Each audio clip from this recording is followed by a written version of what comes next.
समझा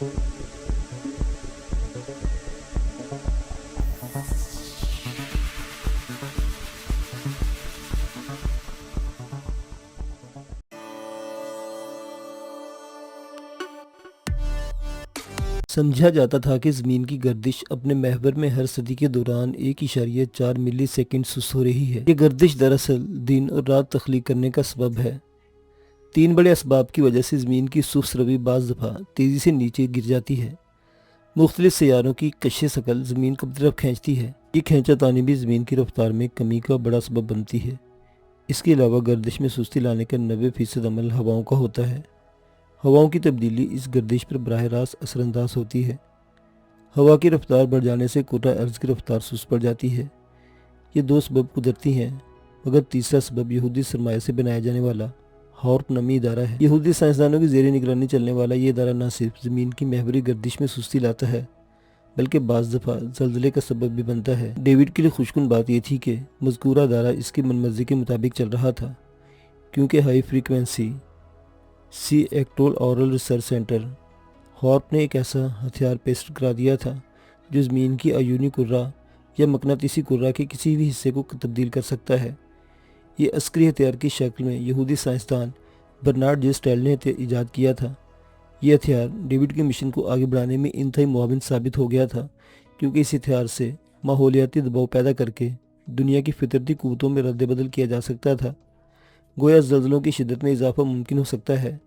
अब ये ज़लज़ले वही रूनुमा होंगे जो इलाके डेविड या न्यू वर्ल्ड ऑर्डर के आकाओं के नापसंदीदा होंगे। जो वक्त के कदम आगे की तरफ उठ रहे थे, हर शहर डेविड के लिए नई ईजाद और तरक्की की नींव ला रहा था। डेविड ऐसी ईजादात करना चाहता था जिसकी मिसाल इंसानी तारीख में न मिलती हो। फ्रांस और स्विट्ज़रलैंड न्यू वर्ल्ड ऑर्डर के दोस्त ममालिक में शामिल थे।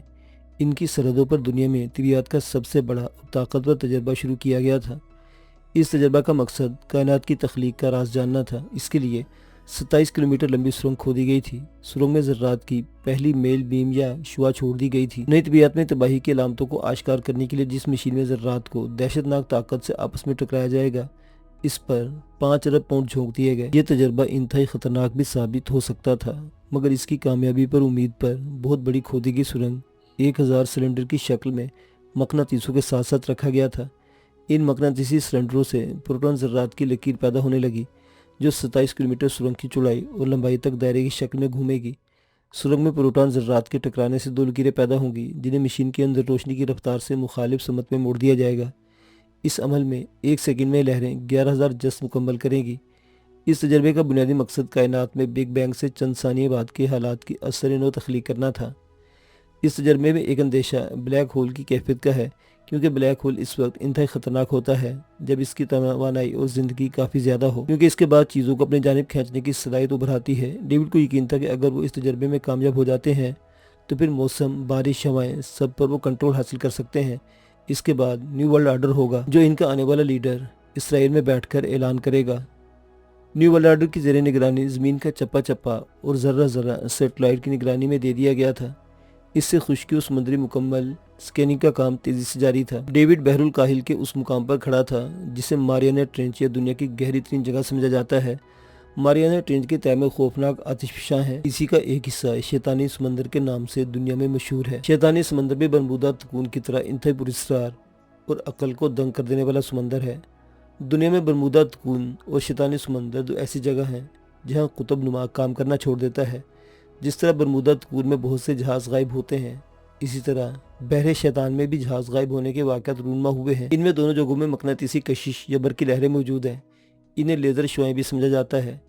ये हमारी बिजली से 1000 गुना ज़्यादा ताकतवर है। इंतहाई तअज्जुब की बात यह है कि बहरे शैतान और बरमूदा तकून के दरमियान ऐसे जहाज़ों को सफ़र करते भी देखा गया है जो बहुत अरसा पहले गायब हो गए थे। हा हा हा हा हा। दुनिया हमारी महकूम और हम हाकिम। दुनिया हमारी मुट्ठी में कैद हो रही है। अन करीब हम कुर्रा अर्ज़ के वाहिद बादशाह होंगे। गुरु ने फलक शिकाफ कहका लगाया। गुरु तरंग में था। जवाबन चेले खुशी से नाच रहे थे। आपकी हर शाल बिलाशुबा ठोस और नाकाबिल शिकस्त है गुरु। दुनिया हमारी है और इसमें हमारा हुक्म चलेगा। जोश जुनू में गुरु के हलक से एक ही आवाज़ निकल रही थी, आप हक और सच हो गुरु। हमने आपके हिदायत के मुताबिक दुनिया में तहलका मचा दिया है।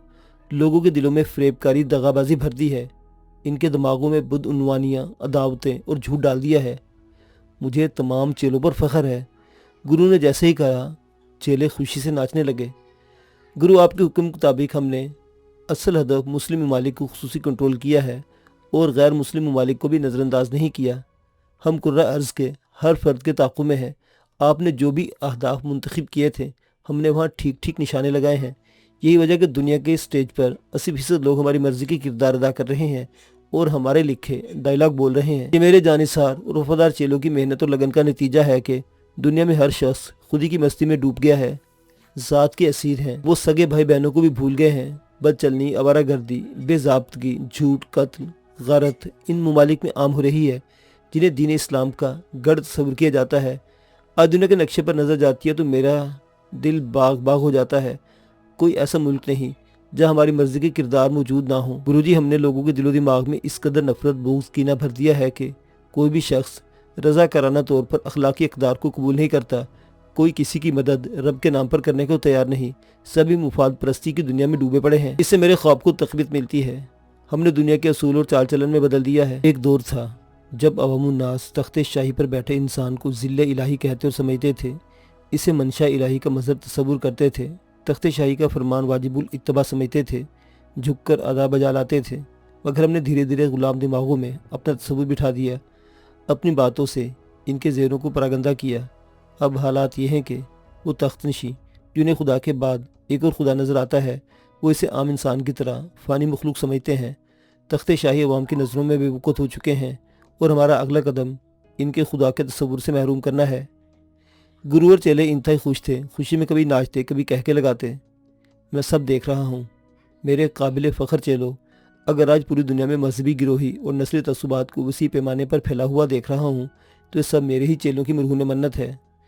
گرو جی، آپ کا دشت شفقت ہمارے سروں پر رہا تو ہم عنقریب کائنات کو آپ کے تابع کر دیں گے۔ بس ہمیں اگر شدید جدوجہد کا سامنا ہے تو مسلمانوں کے اس گروہ کا ہے جسے آپ نے من کے انسان کا نام دیا ہے۔